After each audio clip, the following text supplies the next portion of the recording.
Alright, so hello again, my name is Kenneth, and you're watching me play through my own solo adventure in Dungeons & Dragons 5th edition. The character I'm playing as is Ming Zao. He is a monk of the Order of the Dragon, and so last time we just passed our graduation exam. Ming is now a full brother of the order and thus has earned the right to leave the monastery and go on his travels to continue his training. So, with that said, remember we are using the Mythic GM Emulator system, and so in that system we have several things here that we can look at and talk about. So first things first is some of the story threads that we are following and weaving into the story. So our original thread was to pass the exam. We did that. Then we went to check up on Tai Yang, make sure he was okay. He was in the infirmary. But on the way, we learned of the fact that there was some kind of festival the monks were talking about that they had just come back from a nearby village. And they heard about this festival, this special thing is supposed to happen.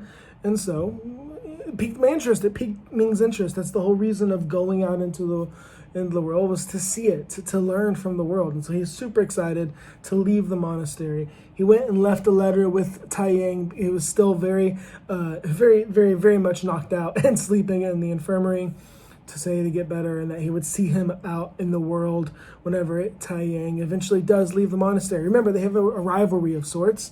And so for Ming to be the first one to leave is very exciting. Even though Tai Yang has reached the rank of full brother, he has not left yet. He has not decided to leave yet, for whatever reason. Maybe we'll talk about that later. But still, Ming Zao is super excited to be the first out of the two of them, the first one to leave the monastery. And so that's what we're doing today. It's time to go. It's time to leave the monastery now. Between the end of last time and now, I have updated Ming's character sheet to be ready to travel. He's got some rations and some other things. Man, we're doing this well. And so he's ready to travel. He's ready to go. So the next morning comes, and everything is everything's set, everything's ready to go. And Ming is about to set out on his travels. And our first stop is a nearby village at the base of the mountain. Okay, so when Ming sets out, does anything happen? This is when we consult our fate chart. Is anything going to happen that is out of the ordinary? I really don't know, 50-50. So our chaos rank is 4. It went down because last scene we were relatively in control of everything.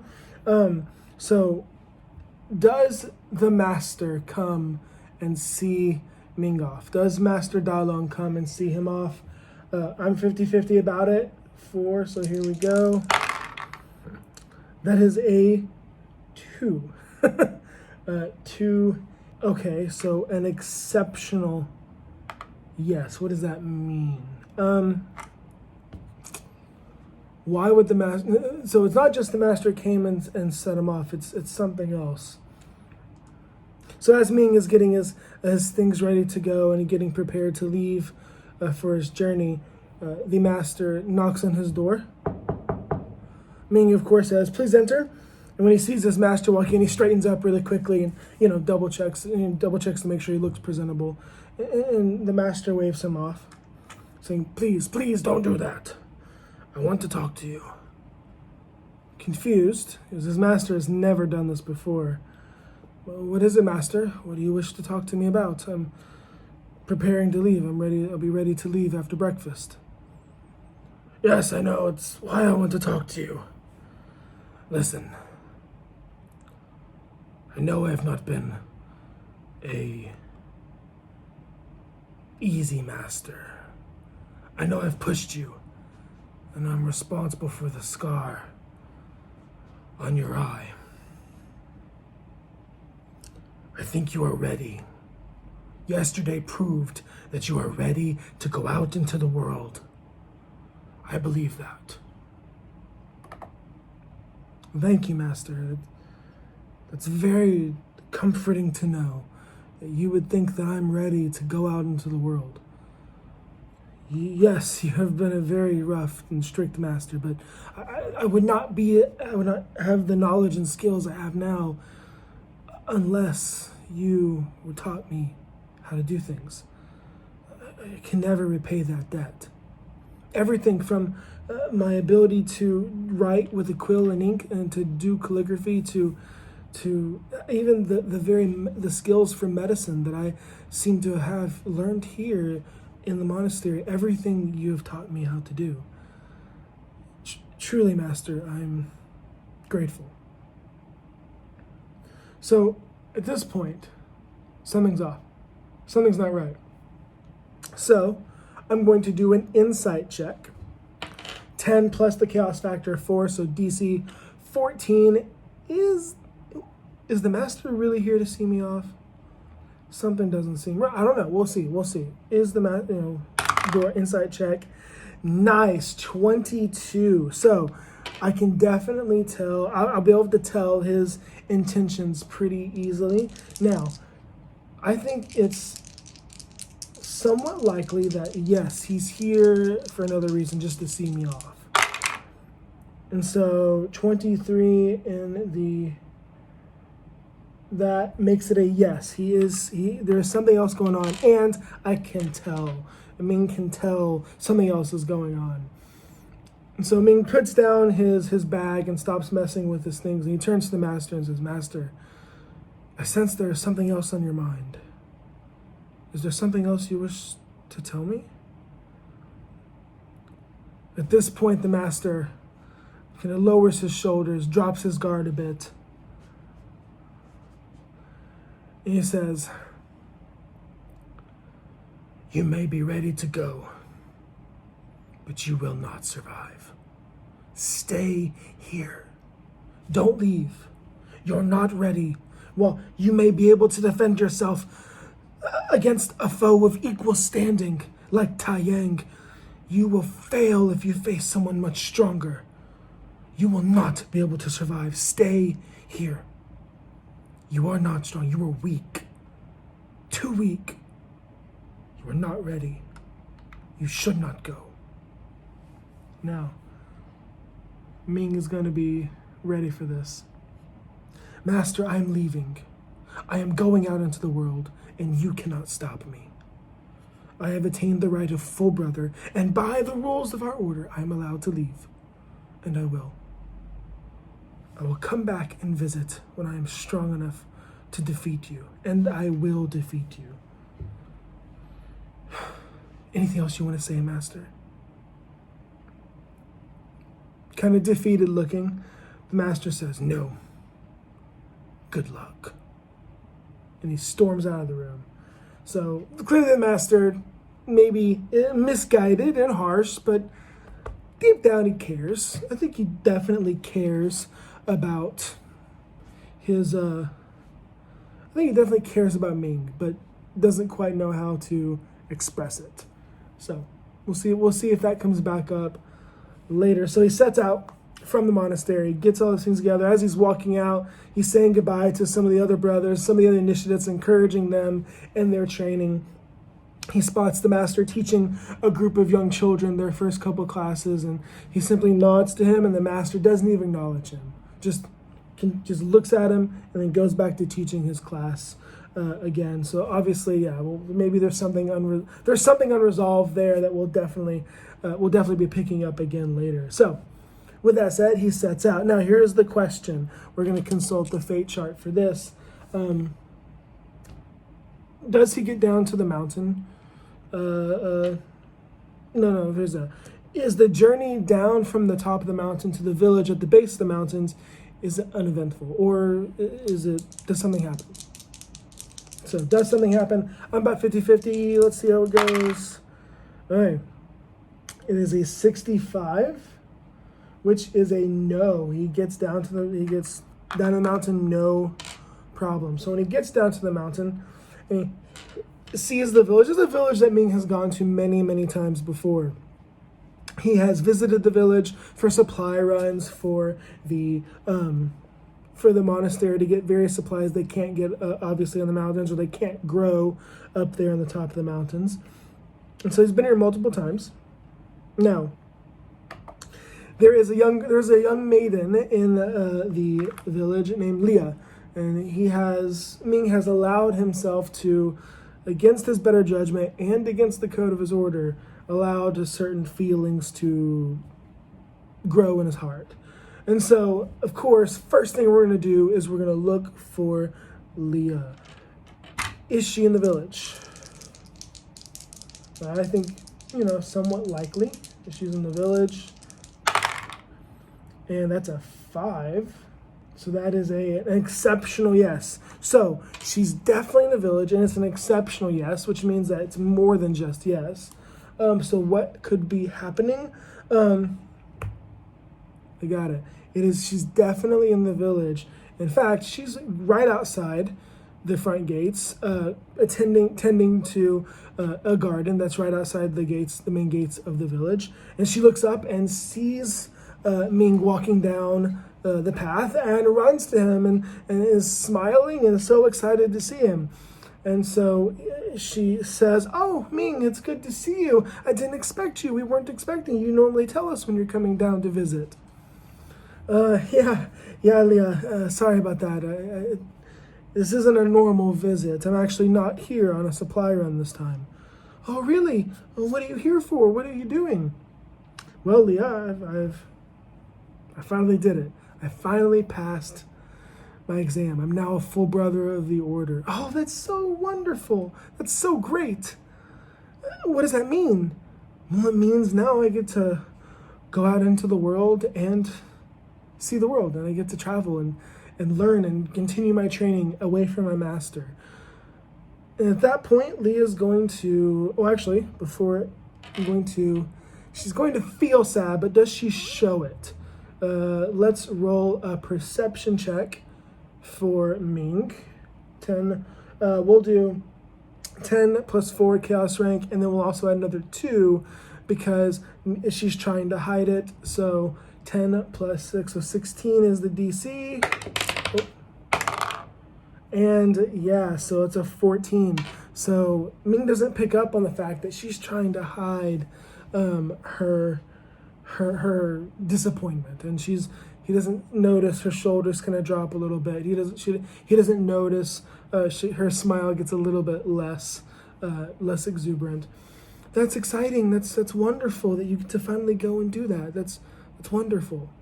I know, isn't it exciting? Leah, I'm going to visit everywhere. The deserts in the west. I'm going to visit the forests in the south. I'm going to go to the other side of the mountain, to the basin. I'm going to see the whole continent, everything it has to offer. And then when I'm done, I'm going to go to the very farthest reaches of the world, across the ocean. Just you wait, Leah. That sounds very exciting, Ming. Very, very exciting. And so with that, they exchanged some more pleasantries. Ming's asked how her mother is doing or whatever. And so I kind of don't know what to do anymore from this point on. And so we will result to our random generator. So with that, we'll roll a d10 against the chaos rank. Remember, if it's lower, it is the change. If it's higher than it does nothing changes. Okay, so it is lower and it's an even number, so that means that it is an interrupt event. And so now let's roll our event focus. That's an 81. So an 81 is an ambiguous event. So it's not clear what's going to happen. It's not clear how it's going to affect me or Leah. And so let's roll our action. 25 is dominate. Uh-oh. Dominate. And then our subject is going to be 45, which is illness. Dominate and illness. Aha. And as me and Leah, are talking, we hear the bells ring. Ding, ding, ding, ding, ding. I mean, we recognize that immediately as alarm bells going off. This is the town watch, the village watch, is ringing the alarm at the bell tower in the center of the village. Something has gone horrendously and horribly wrong. And so instinctively, we run to the center of town. And as you see everybody gathered there, you can hear several of the guards telling people to go back to their homes and stay safe and all this other things down. I quickly pull one of the guards to the side and say, "What's happening? What's going on?" And he, in a scared voice, says, "Zombies! They're coming to this way. They're coming this way. There's more than we can handle. We have to hide. There's too many of them." That's terrible. That's not good. And so the zombies are on their way, apparently, clearly. And so this is not a good situation. My main concern is going to be to get Leah safe. I want to make sure that she is safe at home where I can protect her. So I'm going to make sure we get her home. And so what I'm going to do now is I'm going to make a check. And I think this check is going to be a survival check because we're going to figure out how to get through the crowd, get her home, get her where she should be. So 10 plus 4 chaos rank. And then on top of that, we've got a scary situation. So it's going to be another 1. So it's about 15. So 10 plus 5, 15. Here we go. Awesome. I rolled a 19. So definitely I'm going to be able to kind of quickly grab her by the hand, swim through the crowd, getting her through the crowd, no problem. I take her to her house. I've been there multiple times before, visiting here in the village. And so I tell her to stay here, Leah, don't leave. And so she's like, but it's dangerous. Don't go out. It's dangerous. Well, stay here, Leah. Everything will be fine. I'll take care of it. I promise. But no, you have to stay with me. Protect me. Don't worry. I'll do what I can to help the village guardsmen, and we'll take care of this threat. Just stay here. Okay, I'll stay here. So Leah shuts the door. I can hear the latch lock on the other side. Good, she's out of the way. So I'm going to quickly take off my backpack and put it next to her door and grab my quarterstaff and have my darts and my throwing knife darts at my side. Let's go figure out what's going on. So in the chaos, at this point, most of the people have run to their homes. Only people you see running around now are some of the village guardsmen, and you can hear it off in the distance, low moaning rumble of the horde coming this way. This is a very serious situation. Of course, the undead are not to be trifled with. And so I finally go to the center of town where I see kind of the village guard captain.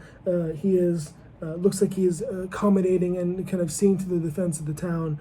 And I go to him and say, Sergeant, my name is Ming Zao of the Order of the Dragon. I am more than capable of helping. I wish to offer my services for the defense of the village. And for a moment he looks relieved. Oh, good, more hands are good. And then he looks up and sees me and sees the tattoo from my master. A brother. Oh, even better.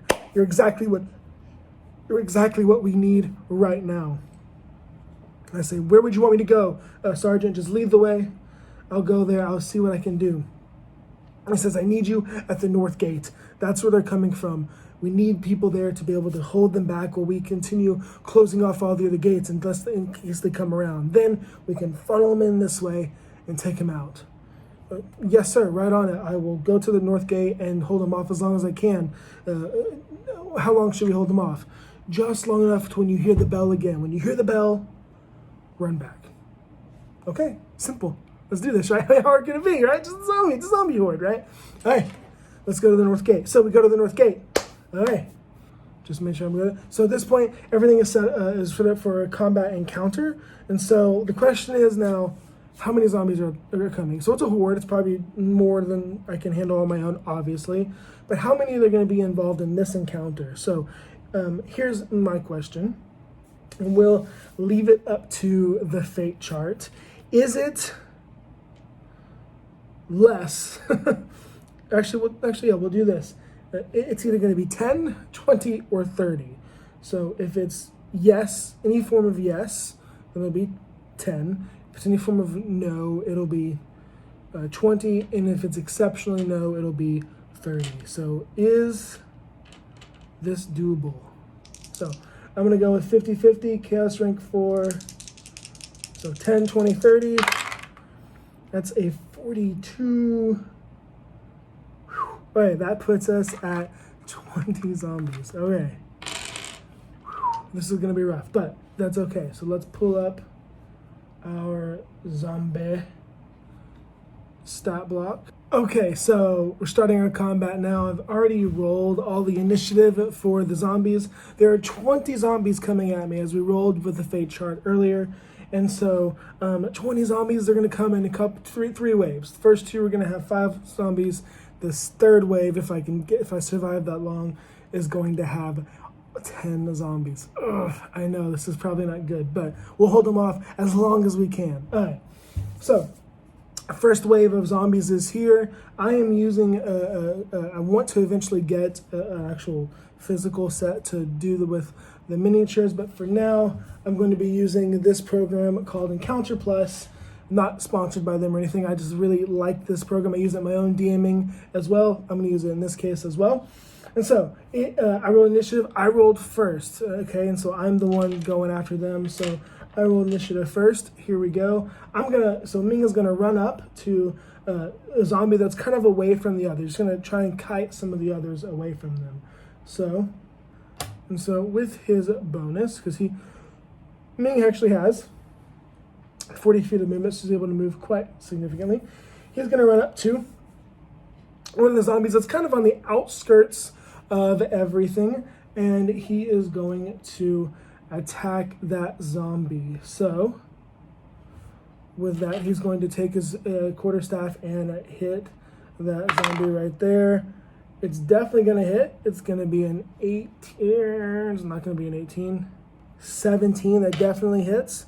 He's doing it with just his one hand. He's not using it as two-handed. He probably should have. That is 4 plus 4 equals 8. So with that zombie, we're doing 8 damage. Now, goes up and boom, hits that one zombie. We're not actually going to use our key points just yet. Still gonna hold off on that. We're afraid of doing that. So, and then he's going to do that. Next turn, Z2's gonna come around here like that. The zombies are gonna start, now that they understand he's there, is gonna start kind of coalescing around him. Third zombie's gonna come this way. All right. Zombies at this point are trying to get around him. They're trying to get around him and see if they can get close. But Ming's ready for it. 4 is actually going to ignore one of the other zombies. They're just going to completely ignore Ming and go forward. And the zombie that Ming just hit is going to take a swipe at Ming. He's going to roll an attack. And he's going to miss. So he's going to go for an attack, a slam with his arm, and Ming is going to just kind of swat the arm away. And then another zombie again is going to go forward rather than deal with Ming. So now it's back up to Ming's turn. He's noticing that these zombies are kind of coming around him on all the different sides. And so he's going to move in a way that he's going to be in between 2 zombies. He's going to attack one of them with his regular attack. This time he's grabbing both hands. He's going to two-hand it. All right, and that's going to be 6 plus 6, 12. It goes over 8, so that's good. It does hit.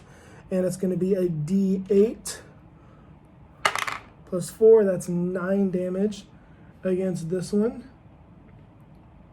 So he's going to drop this one. Right? He's going to go down. He's going to boom, slam it straight into the skull. Now, zombies have a very unique ability in this where they have what's called Undead Fortitude. Damage reduces them to 0 hit points. they have to make a Constitution saving throw. Now, the DC of 5 plus the damage taken. So 5 plus 9 is 14. And so let's do this. Constitution saving throw. 12 plus 3, 15. So he does save. Instead of being dropped to 0, it's dropped to 1 instead. So it's still up. But Ming is going to now spend a key point, and he's going to be doing Flurry of Blows against the 2 zombies around him. And so the first one is going to go to the zombie that he just put down. He's going to put him down again. All right, wow, definitely hits. 19 plus 6 is 25 for sure hits. And he's going to go for the other zombie next to him. That is a 22, sorry, that definitely hits as well. So now we're going to do our first unarmed strike. 1d4 plus 4, that's 3 plus 4, it's 7 damage. Again, same thing. DC is what? 5 plus 7, 12. Can they make the save this time? They do. So that one stays up, and then the other one takes its damage. That's 2 plus 4 equals 6 damage to that one. So he goes up, smacks this one square in the skull. You can hear a sickening, but it stays up. In fact, he hits it again. Boom! Stays up again. So this thing is not going down easily. And then he turns around and just backhands the one next to him. And it just doesn't work. It damages it, but you can tell it might be in above his head here. And so the real question now is, are the zombies going to gang up on him, or are they going to, the ones that aren't nearby, are they going to go forward? So I think it's very unlikely that the zombies that aren't nearby are going to come to him. And so we'll roll on our fate chart. It's somewhat unlikely. And the chaos factor right now is 4 because of how the last scene played out. And so I think it's pretty likely that the zombies are going to keep going forward to the town. They're not going to crowd around one person, at least not the ones that are already around him. So somewhat likely, chaos rank 4, we have a 22. And that is a yes. They are going to keep going.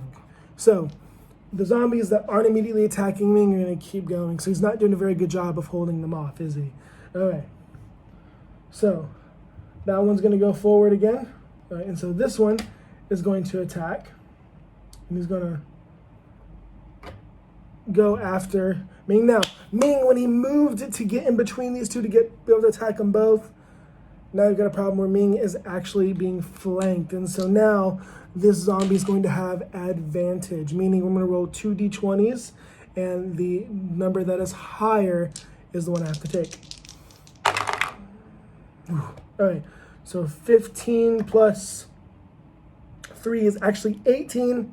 That is going to hit, and it's going to do 1d6 plus, oh my goodness, 1d6 plus 1, that's 5 plus 1 equals 6 damage. He's going to do 6 damage to Ming. That's going to hurt. It's going to hurt quite a bit, but not too bad. So Ming is kind of knocking this guy, hitting this guy, but he's still focused on this one. And then behind him, he just feels a bam as the zombie just kind of starts mauling at him like that. And so zombies, again, the ones that are not attacking Ming, are going to keep going forward. And then zombies around him are going to keep mauling him again. He's an advantage. Ming's not a very good place right now. This definitely wasn't good tactically, you know. All right, definitely is going to hit as well. And then for damage, all right, only 4 damage this time. So, and the minute he gets hit like that, he turns around to face this guy, and then bam, he gets hit again in the back from the other zombie that he's facing. This isn't going to work. We got to get out of here. This is not going to work. Another zombie is going forward. Now, here's the question. I'm out here by myself. Am I going to get help? Fate chart time. I think it's very likely I'm gonna get help because the guards were running around getting things ready and all that stuff. Surely they did not expect me to do it all on my own. So I think it's very likely I'm gonna get help. So it's an 86. Whew. All right, I am gonna get help, yes. So while Ming is kind of struggling to get that done, we are gonna get 2 guardsmen to come up and help us. Well, actually, no. Is it 2 guardsmen? Or is it someone I know? I wonder if it's going to be Tai. Yeah, let's see. Is it Tai Yang? I think it's 50-50. I'm not really sure. I'm not really sure what it could be. So yeah, let's do 50-50. Is it Tai Yang? 79 is a no. It's not Tai Yang. So I'm assuming then it's going to probably be a couple guardsmen. Yeah, so I thought he'd come back, guess he's not here yet. They're coming from the village itself, and so they'll be joining us, and they'll be joining the fray next turn. So back up to my turn, back up to Ming's turn. All right, so Ming's kind of caught in a bind here. Staying here, bad idea. This one zombie though just won't go down. I've put it down like at least twice. I think the goal is to get out of flanking distance, but also still staying within a point where I'm not going to get attack of opportunity. I think that'll work. So I've moved a little bit, no longer being flanked. I've got these 2 guys kind of right here. So I think that should be better. No more disadvantage on that. And so Ming's going to attack this guy again. He's got to go down. We've got to get him down this time. Oh, goodness, that's not good. 5 plus 6 is 11, so it does hit. He is putting his back into this attack, so he's using it as a two-handed, putting all of his weight behind it. All right, so that's going to be 6 damage. So again, 6 plus 5 equals 11 as the Constitution save for the zombie. Finally, he fails it with a 10, and this guy goes down for the count. He's gone. See ya. Okay, and so that'll be that turn.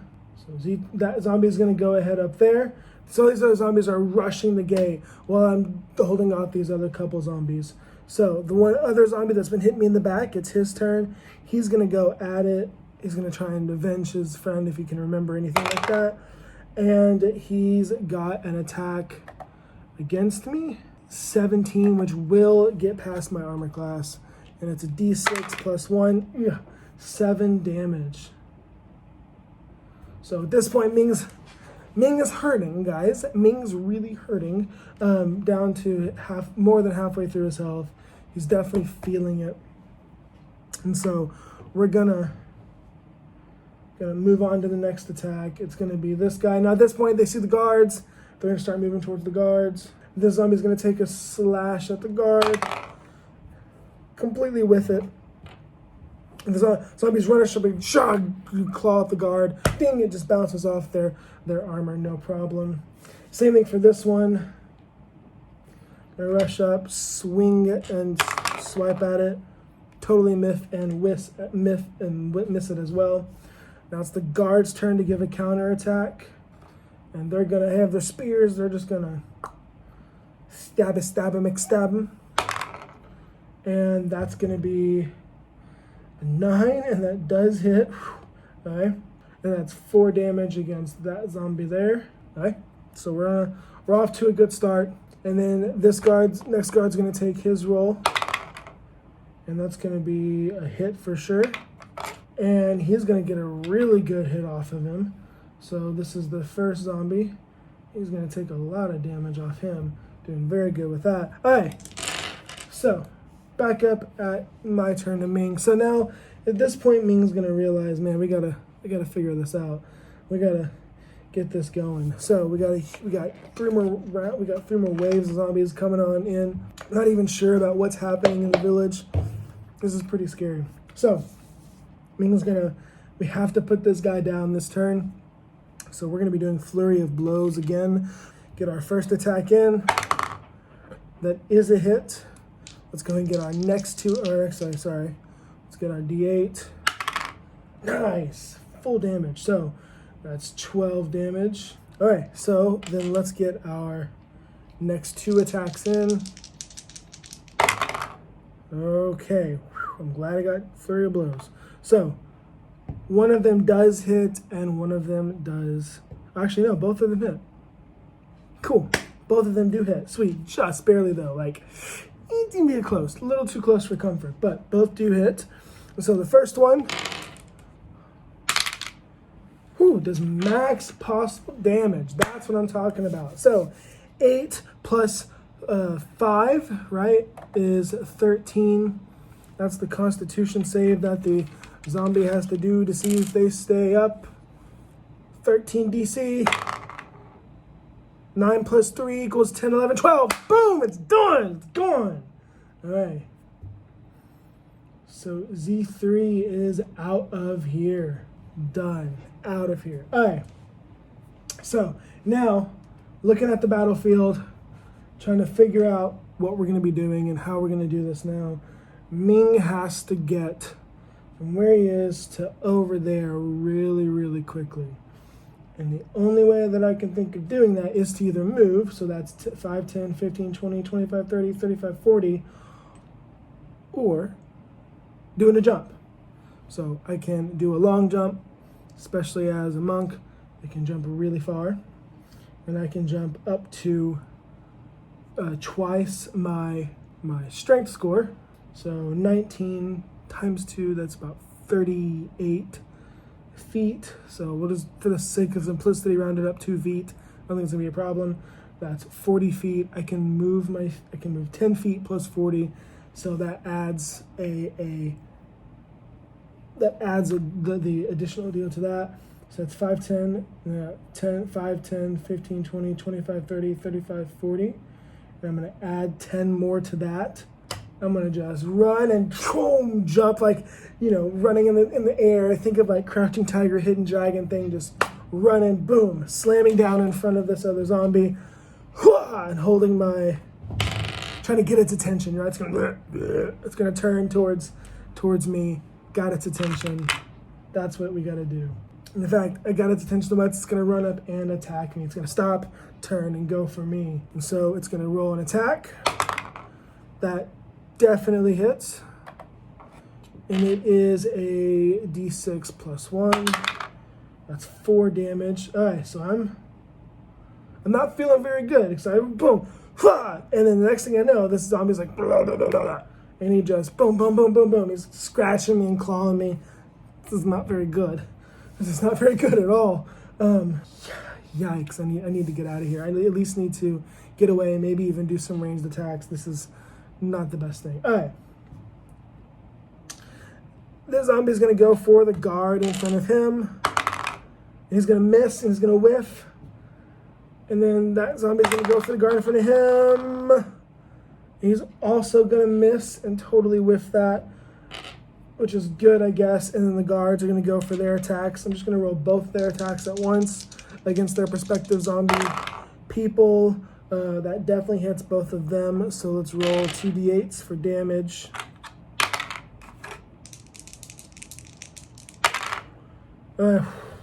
Minimum damage. All right, so the guards are hitting, but they're not hitting very hard at all. This is not a good thing. And so it's back up to my turn. I'm going to slam into this guy as hard as I can, praying I get a crit, because that would be super helpful right now.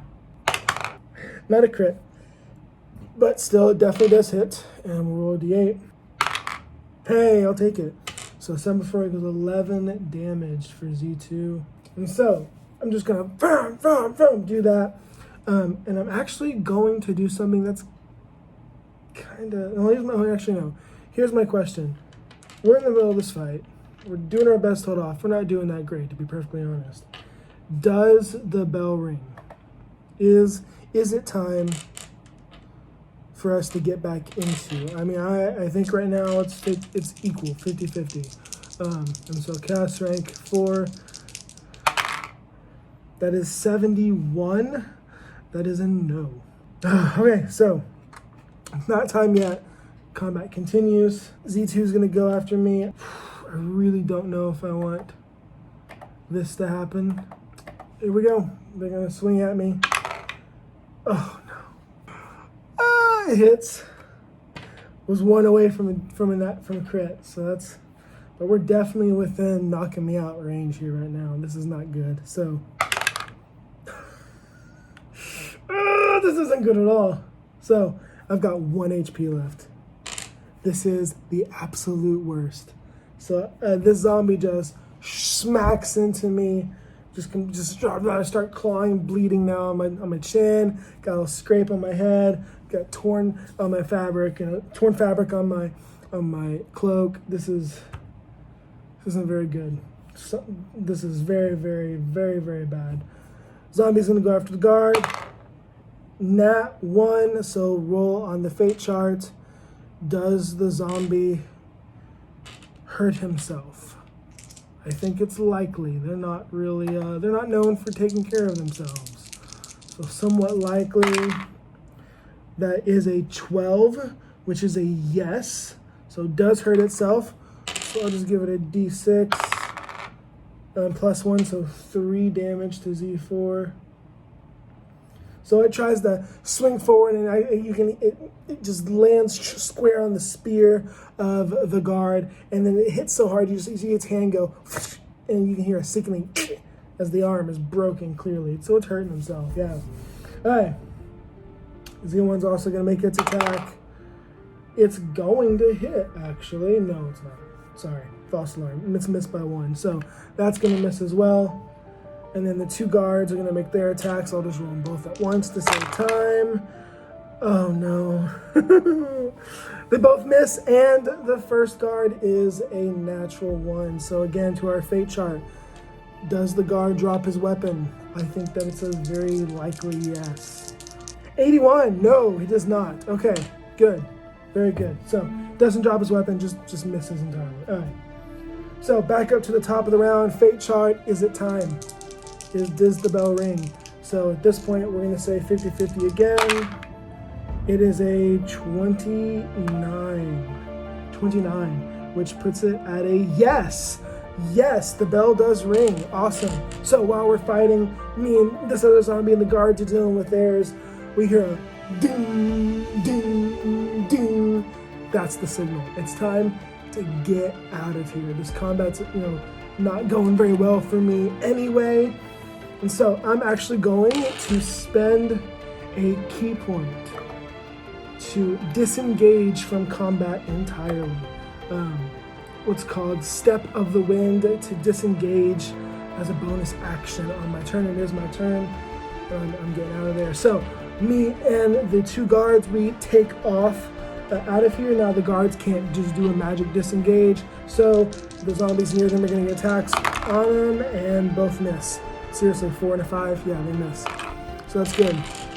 So we're running to get in the gates as the gates to the village are closing. I don't know if we're gonna make it. Are we gonna make it?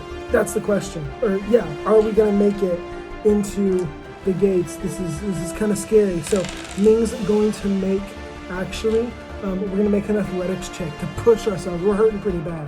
So I'm gonna say this is a 10 plus the last damage from the last attack I took, which was a 4, and then also the chaos factor, which is also a 4. Are we gonna make it? And that's 10 plus 4. It's 18. That's rough. We'll see. Hey, natural 20.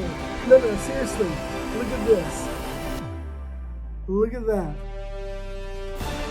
A natural 20. Can't ask for better. Can't ask for better, right?